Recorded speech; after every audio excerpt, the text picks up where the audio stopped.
বলো ভালো করে খা।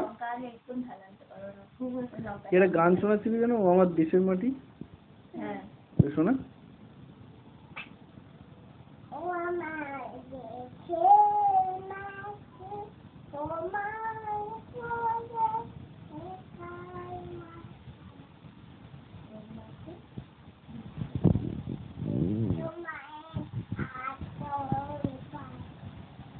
একবার